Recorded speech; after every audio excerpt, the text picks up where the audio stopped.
So today I'm going to be walking you through all of the features that are inside of the Nucular P24F controller, as well as this display here, which is really another onboard computer that is CAN controlled from the controller itself. I'm going to be walking you through a number of different things inside of this controller, and feel free to skip around on chapters if you're just looking for one particular feature.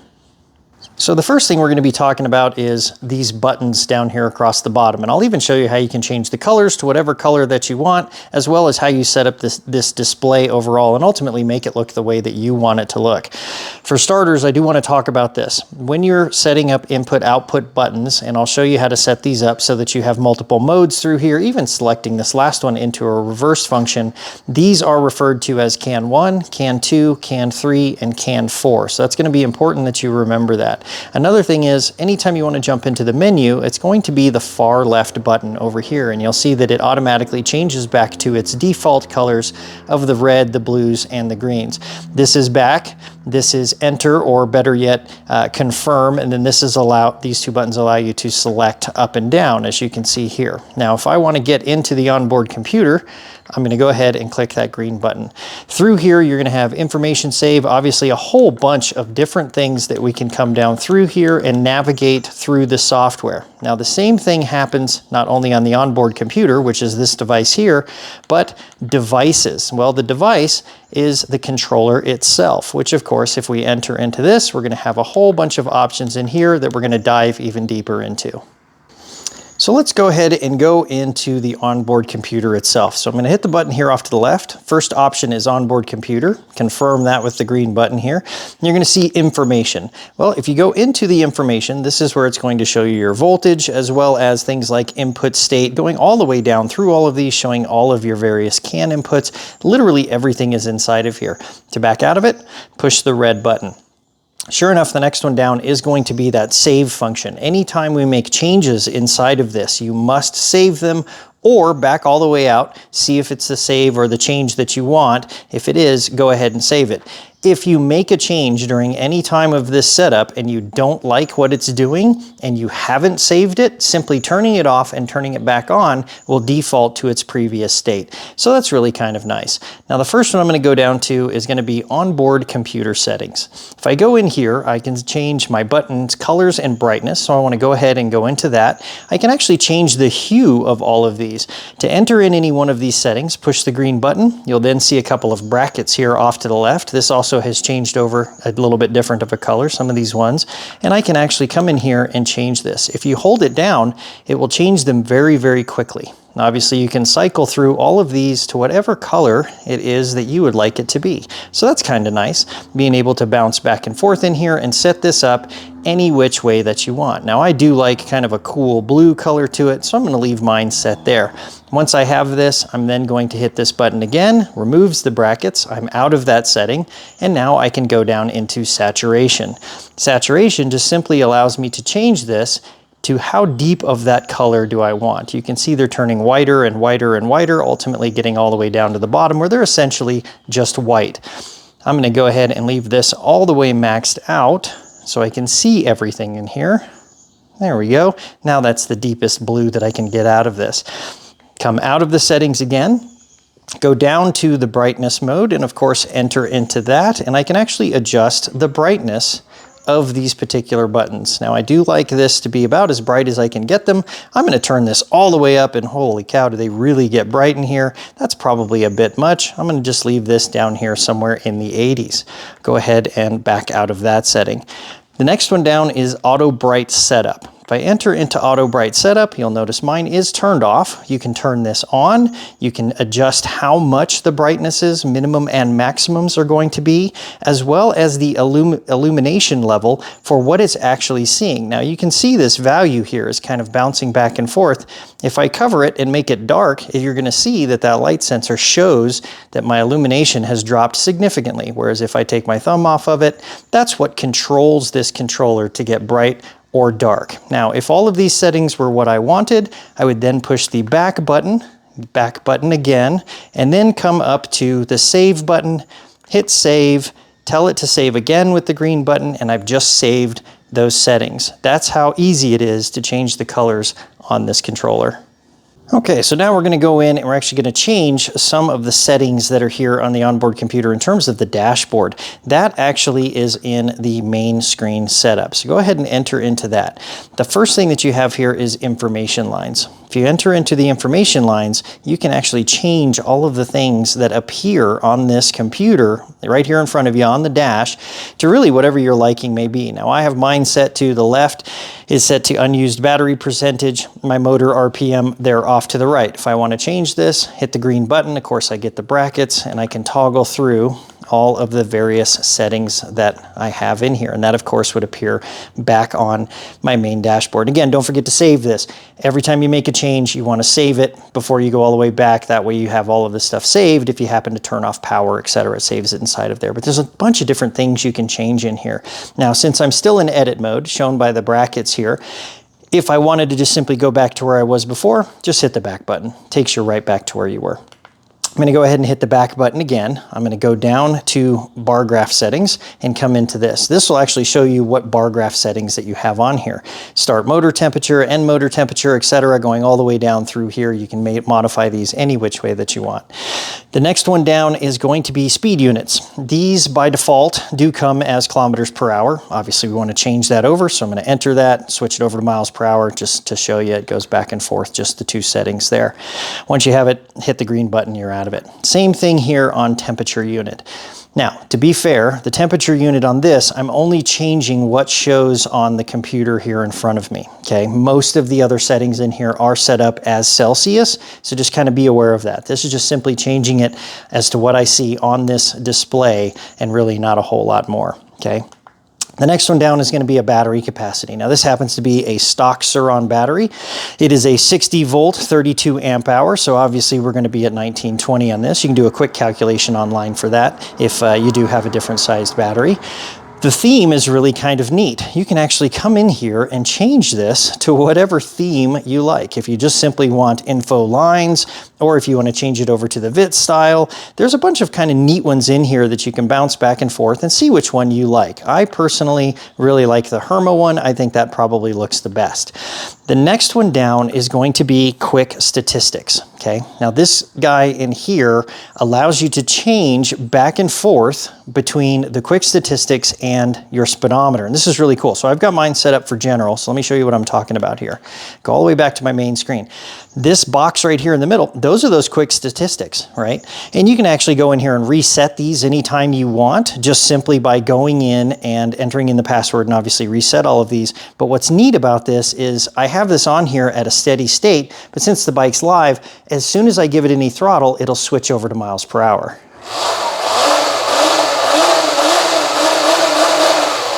Right, so that's really neat. I thought that was very, very cool. Allows you to come in here and actually modify all that. But guys, that's all that it takes to set up this main screen that you have here, really to whatever it is or whatever information it is that you're looking to have. So now we're going to go ahead and set up the hotkey functions for these individualized buttons that are on here. For instance, I have mine set up to, when I'm back on the main screen, push and hold for 2 seconds is speed level 1, push and hold for 2 seconds is speed level 2, speed level 3. The last one, if I push and hold it for 2 seconds, it actually puts the bike into reverse.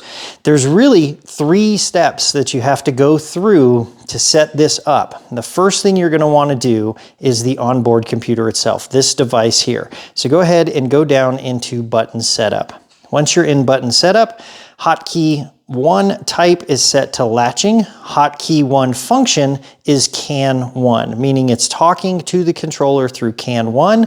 And really these buttons are referred to as CAN 1, CAN 2, CAN 3, CAN 4, okay? So I have this first one set up to latch. Do the same thing all the way down, all the way through hotkey function number 4, okay? Once you have that, back up, go back up into save, make sure that you save this configuration just like that, and now this is saved inside the onboard computer.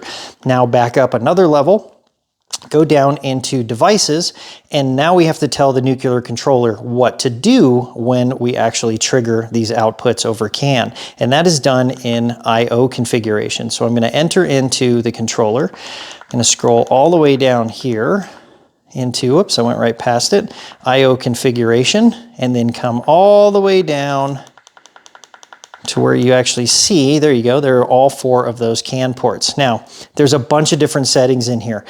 You can enter in here, I've got my button number 4 is set to RV, which is reverse, S1 is speed 1, speed 2, speed 3, etc. There's a bunch of different things you can set these to. I would encourage you to look at their wonderful documentation that they have on the Nucular website to see what all of these various things can do.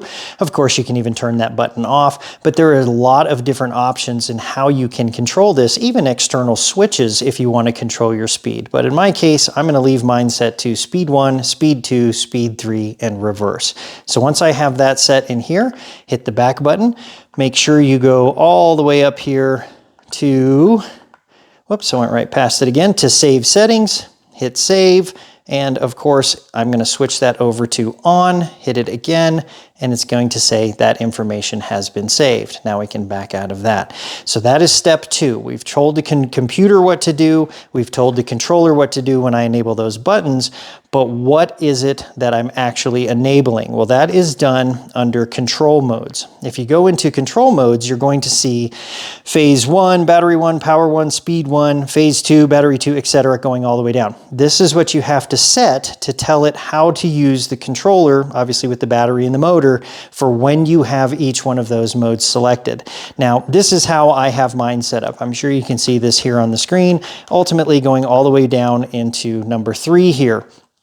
This is just how I have mine set up. I'm going to come back in here and actually modify some of these, but this is essentially a safe setting, or at least from what I've been able to research, this is a safe setting for a stock Surron 60 volt, 32 amp hour battery. There could be more to it. This is something I am going to come in here and play around with to ultimately make those speed adjustments for being able to control the bike. But that is really all that it takes to set up these 3 buttons. Okay, so the next one down is control setup, and control setup is exactly what you'd expect. You can go through a throttle auto setup anytime, perhaps if you change the throttle, or you can even come in here and manually enter these by simply coming down, selecting and modifying those voltages, and of course saving that off. You can modify this at any point in time that you want, but this is where all of the control is set up for both the throttle as well as the braking inputs. I do not have braking inputs on my bike anymore. I've removed those, so really those values don't even matter.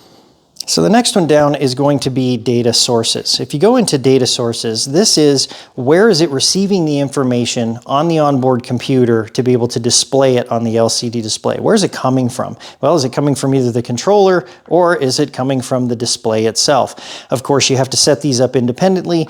I prefer to use mine just simply from controller because obviously that makes a whole lot of sense. I'm going to be programming everything like tooth count and wheel circumference and all of that. It's a good idea to put the correct values in both on the computer as well as on the controller, but we're going to be going over that here in a little bit. But you can see I've got mine set to 1840, which is obviously not a stock size. You would want to measure that. And of course, make sure you have the correct millimeters to be able to enter in your correct wheel circumference. But this is where you actually go in here and tell it what that information is going to display based off of where it's coming from. The next one down is going to be security, and this allows you to come in here and actually switch on or off whether or not you want a password to be able to make changes inside of it. Now, if you do want to come in here and change this, you certainly can. I don't have mine turned on. I don't think anybody's ever going to get in here and push buttons on this thing, and not only that, I also remove the key anytime that I'm not near the bike, so I have this all turned off. If you do want to turn this on, you can go through the entire setup to where devices password, main screen password, etc., and change all of this, or even the master password for that matter. But they do have some nice documentation to walk you through this, but I'm not using that on this particular day. So the next one down is going to be updates and settings. Now inside of here, there's a number of things that you can do to not only update the firmware or even reset the settings, export and import parameters. There's a lot of things that you can do in here, but the nice thing is Nucular has really thought ahead of this. And in fact, when I received my unit, they had already uploaded one of their configuration files specifically for a Surron. So that's really nice. And in fact, if you ever want to save this off, you do have an SD SD card slot on the side of the computer itself, and you can actually export all of your parameters so that if you made changes or perhaps you just have a file as a backup, as a just in case, it's a good idea to be able to do that. Now, I don't have a SD card in here now, but of course, if I go to export this, it's going to say error. I have not put an SD card in mine. If there was, I would be able to save it off to the SD card. Pretty straightforward stuff in here, but for the most part, yours is probably going to come already set up for a stock Surron with really just kind of some minor changes to be made. Okay, so now that we've done all the onboard computer settings, we're now going to go down into the devices itself. Go ahead and enter into it, and it'll show you it's the Nucular controller, and enter here. The first thing you're going to notice is going to be the save settings. The save settings on this is similar to the way that the computer does it, but obviously the controller is a little bit different. Anytime you want to save settings in here, hit the green button. Again, you get the chevrons, the ability to change it to on, hit the green button again, and it will tell you all of the settings have been saved. I can't emphasize enough, you have to save the settings every time you make a change, unless, of course, you're just testing something out. But as soon as you turn it off, it's gone. It's in good practice, or really best practice, to make sure you're saving your settings every time you make a change in here. Now that we've gone through that, I'm going to jump down into auto setup. And this is probably what you saw in my setup video here. And this is where you can actually go through everything step by step. Or if you just want to do everything for you, you can go directly into full setup. If you were to, let's say, for instance, go in and change your brakes on here, and you've got new brakes that may be putting out a different voltage, or whatever the case may be, you can come in here and do all of this automated process one by one, or of course full setup that'll run down through everything for you. You can come in here and change any of these anytime that you want, but obviously this is really kind of a neat thing to be able to do, is to be able to modify it as you make changes to the bike. The spin direction, I came down to this one because you probably saw this in the installation video when I initially did the auto setup. Mine, when I give it throttle, would go in the reverse direction. This is where you come down and change that spin direction to be able to flip it around so that when I give it gas, it goes forward and doesn't go backwards, obviously. But this is where you would actually change that. These settings are all in here for you, including all of the auto setups. So the next one down is going to be updates and settings. If we go into updates and settings, this is where you can actually import the configurations for the controller itself. Mine came with the Surron configuration, only made a few minor changes to it before I went out riding this, but it's a good idea just to make sure that everything is set up the way it should be before you go ride it. But this is where you can actually import or even export your config. Once I have everything set up the way that I like it, I will export that configuration should for any reason I ever need to re-import it back into the system, including the ability of doing a reboot on the system, which is kind of nice. Rather than having to toggle it back and forth on and off, I can do it right here through the computer itself. Resetting watt-hour usage, this is nice. I can come in and actually reset how much I've actually used. If I have, for instance, a freshly charged battery, I want to know how much I've actually been used. I can reset that usage if I have that display, obviously showing me how much I'm using. The reset stats, well, of course, that's going to kick off all of the statistics. Like, for instance, your mileage and things like that. All of that is going to just simply reset all of those statistics. Essentially, if you're installing it on a fresh bike, probably not a bad idea to reset those. Loading defaults, that'll load all of the defaults inside of the system, just like it says, and updating firmware will do exactly what that says. They do have a very nice update tutorial on their website. If you are updating the firmware, make sure you follow their latest and greatest tutorial, especially if you're updating to the latest firmware. So the next one down is control modes. We'll go ahead and go into control modes, and we actually talked about this earlier in the video. This is where you're going to come in and set up really all of your settings for your different power levels, power 1, 2, 3, etc. If I did want to come in here and make a change, for instance, to my highest power setting, this is where I would come in here and actually change all of that. Now, I did mention this earlier, I'm going to mention it again.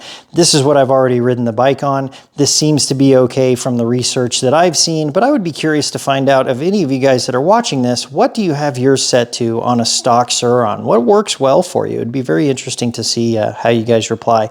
But this is where you change your control modes as to each of the individualized power settings.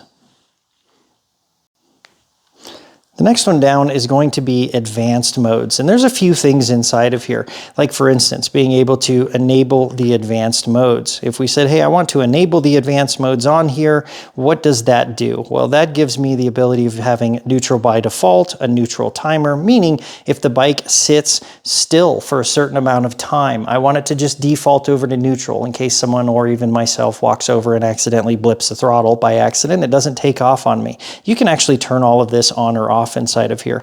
Even the ability of being able to come down into each one of your individualized modes and change some of the settings inside of that mode. So you can see I'm in mode S1 here. Throttle mode is currently set to torque, but they do have a couple of other ones in here, like for instance, power plus torque, as well as simply just power. Take a look at the documentation that they have on this. It's really unique, and it's kind of neat to be able to see how they have these individual settings in here and ultimately how it affects the bike. Some make them more efficient, some apply more torque right out of the gate. I've seen from my research that power plus torque is a pretty good one, or just simply leave it set to torque. Most of the stuff I do is off-road, so I do want that instant torque, so that's why I have mine set there. Braking phase at 0% throttle, reverse, cruise, disable motor, etc. I don't have any of this stuff turned on. You certainly can turn this on if you want, like for instance, reversing on brake. You know, maybe these are just kind of some customizations that you can set up inside of here, but I don't have any of these guys turned on. PAS, you're gonna see that a lot as you go through the system here. That actually stands for pedal assist. I'm not using pedal assist. Obviously, I'm only throttle only on my Surron, so I can just kind of disregard all of that. But needless to say, there is some kind of neat, interesting stuff that I would encourage you to read through some of their documentation as to how they change between torque and power and all of that. And this is where you can make those changes. The next one down is just straight up control. And if we go into control here, this is where you're going to find the ability of modifying your pedal assist system. Again, I don't have that on here. Even things like being able to tweak whatever your adaptive throttle is, or your throttle minimum and maximums that you have on the bike. You can come in here and actually change all of these values manually if you'd like to. Now, since I went through all of the auto configuration, I don't need to change any of this, but you do see that there are some nice functions that we have in here. Again, reverse on brake, boost duration, that of course being how much instantaneous power going beyond what the capacity of the battery may be. There's all kinds of neat things that you can actually modify inside of here, but for the most part, I've left these set really to just their default values because I did go through the automatic setup in here, but it's neat to be able to see that you can modify these should I do something like a domino throttle or whatever the case may be. The next one down is motor setup. And again, since I did the auto setup on here, I don't really need to change anything in here, but it is neat to be able to see all of this. One of the things that really stands out in my mind is the clutch functionality. And boy, this is actually really cool. I plan on doing another video on this down the road here. It allows you to essentially fake a clutch with an electric motor. It allows you to change things like how fast the bike will actually accelerate. Maybe you have a very high-powered bike, you want it to come off the line without lifting the wheel off the ground, or whatever the case may be. I'm going to do some more information on this in a later video here. The rest of this, honestly, is automatically detected by the controller during the auto setup, but it's kind of neat to be able to see gear ratio in here if you do want to come in and modify that. Obviously, do the calculations based off of all your gearing, but you can even see things all the way down through here showing you every single parameter that the motor is outputting. Now the next one down is going to be the battery. And again, since we've already had the stock Surron configuration loaded on this one, not a whole lot to do in here, but if you do decide to change your battery or you want to come in here and modify what it is on your battery, you actually can do that inside of here. But most of the time, this is not needed if you've automatically loaded one of their pre-config files. But it's kind of nice to be able to see this, right? They're lithium ions. Each cell is putting out, or each battery is putting out 3.6 volts. Of course, it's a 16 cell. And you can come down through here and just see all of this that it has. It's really kind of neat to be able to see all of this, but really not a whole lot that you need to do inside of here unless you're changing batteries. The next one down here is converter. And in fact, if you're using a Surron, I don't even believe we even need to be able to use this. The manual notates or specifies that this is how you can charge the battery through a converter. Since we pull our batteries out or even just directly connect the charger straight to the battery, I don't even think I need to do anything inside of here, but it is neat to be able to see this, and they do have some nice documentation showing a DC power supply, how you can enable that, but I have a feeling that's a little bit more along the lines of a pedal-assisted bike, so in that case, we're simply just going to skip over it. The next one down is input-output configuration, or I/O configuration, and we did talk about this a little bit earlier in the video here in terms of how to turn on the hotkey functionalities of the 4 CAN bus buttons here. But this controller obviously has a number of ports and connections that we did not use, but a lot of these, you're going to see these are all just defaults because, of course, I ordered it as the Surron kit, but it even shows you how all of these are communicating. As you go down through these, you're going to see that there are a lot of options that you can turn on or off in here for secondary controls, but in my case, I'm not using anything other than the 4 hotkey buttons and, of course, all of the ones that come defaulted to control the bike. Now the next one down is extra parameters, and in fact there is something in here that you probably want to change if you are a Surron rider.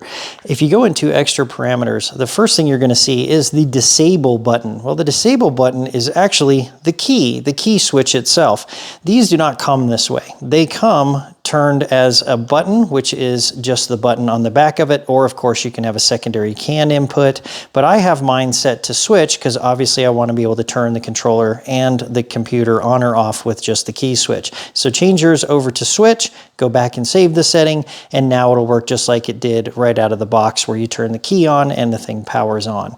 There's also a number of other programs inside of here too, like for instance the ability of being able to, let's jump out of that, we'll go down into auto shutdown. If we turn on auto shutdown, we can actually tell it how long we want the bike to sit without the motor spinning before it just simply goes to sleep, turns itself off, right? That's kind of a nice thing to have just in case you're not running a key switch or you forget and you leave the bike on, you can actually do that. And in fact, you can even lock at turn on. You can change the circumference of the tire. This is where you're going to input your motor sprocket as well as your wheel sprocket. In my case, I'm running a 420 chain conversion, so my one coming off of my motor is a 13 tooth. I do run a wheel sprocket of 64 tooth because we do a lot of very steep climbing in the mountains, so I've set that in here so that I can have the correct speed calculation, and that's really where all of this is going to be set up inside of here. But obviously there's a whole bunch of things in here that we can turn on or off and really just set this up for any which way that we want this thing to be controlled. Now, some of the presets and even the access level that's down here. There's a few of these inside of here, guys, and I would encourage you to really change these around and go back in and see what parameters and what functions it actually shows you based off of user, advanced, or even engineer level of programming. The best thing about these controllers is everything is available to you. At the engineer level, you will see things in here that you don't have a clue as to what they do. Obviously, you probably don't want to change them. I'm still learning myself. I prefer to have mine set to just simple user or even perhaps advanced.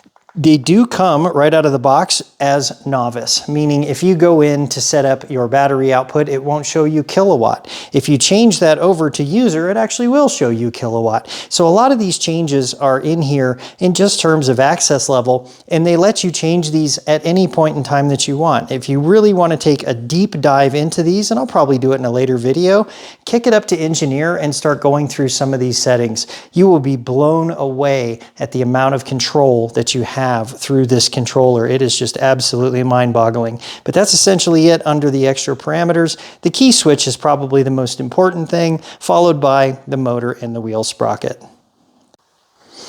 Now the next one down is going to be status flags. Inside of status flags, you can see the resets, you can see overload protection, high voltage ripple, all of these things that are in here. So the next one down is going to be the logger function. If we go into the logger itself, you're going to see this is where you can enable start logging, stop logging, etc.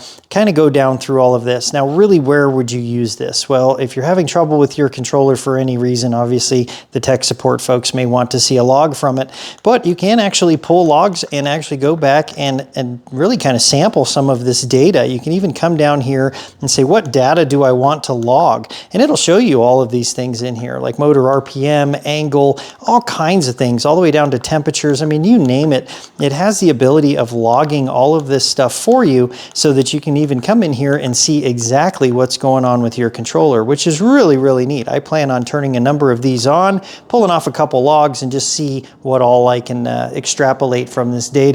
But definitely a neat function, especially being available to the end user. Now, if you remember from earlier where we saw the ability of being able to reset the statistics, this is actually where those statistics are housed. You can see things like, for instance, your watt hour used, your regen percentage, amp hour usage, minimum battery voltage, and there's just a number of things that are in here. Now lastly is going to be the device information. Now inside of device information, it'll show you the controller, the maximum supply voltage, current, etc. All of the things that you need inside of here. It's really neat to be able to see all of this all the way down here at the very bottom, which I'm not going to scroll down to, but it does also even show you your serial number of your controller. That way, if they say, hey, what's the serial number of your controller? You don't have to unmount it and go digging for a sticker. It is located inside the device information. Now, since we were talking about the hotkey functions of each one of these buttons, I figured it would be also a good time to show you really how these work. Up here at the top, you're going to see the number 1, meaning I am in power mode number 1. If I push and hold this down just for a couple of seconds, it switches over to 2. If I go to the next one, obviously, it's going to switch over to power mode number 3, and the last one over here to the reverse. That, of course, being going backwards, spinning the motor in reverse. That actually is something you can modify and tell it how fast you want it to go. I believe the default is either 10 or 20% of whatever you can output of it. So it's fairly slow for obvious reasons because it is just nothing more than a reverse gear. But take note of this. While I'm in reverse here, if I do want to take it out of reverse, if I push and hold down on one of the other buttons, notice it doesn't do anything. If I come back over here and hold down the hotkey button, again, it will take it out of reverse and go back to its last known state, in this case, power mode number 3. But that's how those guys work.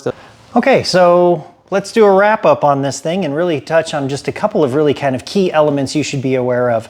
For one, all of the important documentation, their user manuals, their walkthroughs, they have a great subset of these. The support on this has been fantastic. That is absolutely paramount. To anybody selling anything electronics in today's world, you need to have good support on it, and they certainly do. In addition to that, all of those links will be down in the comments below or in my description below. There's also an affiliate link down there too. If you want one of these controllers, you can buy one through my link and get an additional 5% off. So hey, that's always nice, right? The biggest thing about this that really made me kind of go in their direction, to be quite honest with you, and want to work with these guys. Their support is fantastic. That absolutely, you have to have a high level electronic support with these, and they are fantastic. You can hit them up through Telegram just about any time or day of the week, anytime. They answer almost instantly, which is really, really nice. The other key part of this is the engineering level. Most other controller manufacturers, they lock you out of stuff. They go, oh no, you can't change anything. Even if you just want to get in there and look. How in the world are you supposed to learn this stuff if you can't even see what it is that they're changing? This is really neat. You can go in there and see this stuff and start to learn it for yourself. That was fantastic for me. You probably saw the video of me putting this thing in here. The installation was honestly a lot easier than I probably made it to be. It's actually easy to install. They're not hard to put on the bike. The auto setup, oh, that's just downright brilliant. When someone says plug and play, I usually go, yeah, plug and play, I'm sure. It really was. Once the thing was up and running, inside of just a couple of minutes, I had a working, functioning bike. Go back through and just kind of double check things just because that's the way I am. You probably should too. Just make sure all your battery settings and everything else are working the way they're supposed to.